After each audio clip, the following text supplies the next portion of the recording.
నమస్తే. MTV Telugu digital media. భారతదేశంలో అన్ని రాష్ట్రాలు జరిగిన పార్లమెంట్ ఎన్నికలలో లోక్సభ సభ్యులుగా నిన్ననే ప్రమాణ స్వీకారం చేశారు పార్లమెంటు సభ్యులు. మరి ఈ రోజున భారతదేశానికి లోక్సభ స్పీకర్ ఎవరు ఉండాలి, ఏ పార్టీ వ్యక్తికి ప్రయారిటీ ఇవ్వాలి అనేది ఈ కేంద్రంలో ఉన్న బీజేపీ అధినాయకత్వం చాలా సూక్ష్మంగా చర్చలు జరుగుతుంది.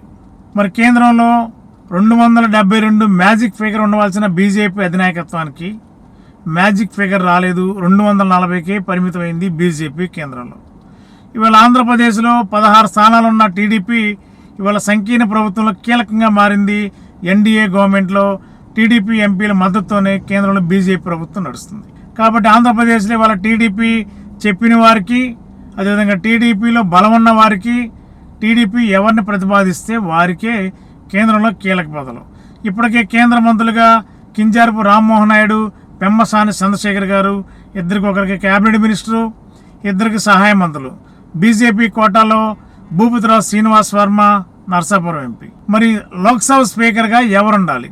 మరి సీనియర్ పార్లమెంటేరియను, ఆంధ్రప్రదేశ్కి బీజేపీ అధ్యక్షురాలు, రాష్ట్ర అధ్యక్షురాలు దగ్గుపాటి పురంధేశ్వరి గారి పేరు పరిశీలన ఉన్నట్టు మనకున్న సమాచారం. మరి ఈరోజు 12 గంటల నుండి 1 గంట వరకు నామినేషన్లు తీసుకోబోతున్నారు. నామినేషన్స్ ఒకే ఒక దరఖాస్తు వస్తే ఆ దరఖాస్తుని ఏకగ్రీవంగా చేస్తారు, రేపు అధికారంగా ప్రకటిస్తారు. కాకపోతే లోక్సభ స్పీకర్ బరిలో పురంధేశ్వరి గారి పేరు ప్రముఖంగా వినిపిస్తుంది. మరి చంద్రబాబు నాయుడు గారు కూడా బీజేపీ నుండి పురంధేశ్వరి గారి పేరు స్వయాన చంద్రబాబు నాయుడు గారికి వదిలి గారు. మరి గత ఎన్నికల్లో పొత్తులో కలిసి ప్రయాణం చేశారు, బీజేపీ పరంగా సమన్వయంతో పనిచేశారు.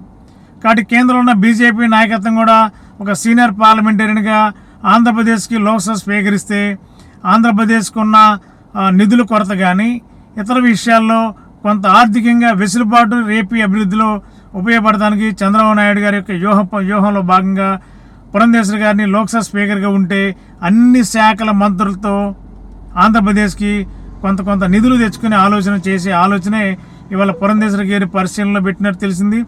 ఏదేమైనా ఇవాళ రేపట్లో, అంటే ఇవాళ నామినేషన్ ప్రక్రియ పూర్తయితే రేపు అధికారికంగా లోక్సభ స్పీకర్ ఎన్నిక జరుగుతుంది అధికారికంగా. కాబట్టి దాదాపుగా మనకున్న సమాచారం అయితే దాదాపుగా ప్రముఖంగా దగ్గుబాటి పురంధేశ్వరి గారు, లేదంటే మాజీ స్పీకరు ఓంప్రకాష్ గారిని కూడా ఆయన పేరు కూడా పరిశీలనలో ఉంది. మరి ఆయనకే ఇస్తారా, లేదు అంటే పురంధేశ్వరి గారిని కన్ఫర్మ్ చేస్తారనేది ఈరోజు సాయంత్రానికి కానీ క్లారిటీ వచ్చే అవకాశం ఉంది. గత 20 సంవత్సరాలుగా దంత సమస్యలతో పాటు దవడ మరియు ముఖ సంబంధ సమస్యలకు చక్కని చికిత్సలు అందిస్తున్న శ్రీ రామకృష్ణ దంత వైద్యశాల, నరసింహారావుపేట, ఏలూరు. ఎమర్జెన్సీస్ లో వాడే ఆక్సిజన్ కాన్సంట్రేటర్లతో పాటు air purify, UV light steriliser, ULV fogger వంటి పరికరాల ద్వారా పరిశుభ్రమైన వాతావరణంలో చికిత్స అందించబడుచున్నది. ఆర్వీజీ ద్వారా అతి తక్కువ రేడియేషన్ ఉపయోగించి దంత వ్యాధి నిర్ధారణ మరియు రూట్ కెనాల్ వైద్యం చేయబడుచున్నది. డెంటల్ లేజర్ ద్వారా కుట్లు లేకుండా సర్జరీలు, ఇంప్లాంట్స్ కిట్స్ ద్వారా పళ్ళు లేని వారికి ఫిక్స్డ్ దంతాలు, రూట్ కెనాల్ చికిత్సలకు ఎండో మోటార్ వంటి ఆధునిక పరికరాలు కలిగిన నమ్మకమైన డెంటల్ క్లినిక్. అత్యంత ప్రామాణికమైన ఆటోక్లావింగ్ పద్ధతిలో శుభ్రపరిచిన ఇన్స్ట్రుమెంట్స్ వాడడం మా ప్రత్యేకత.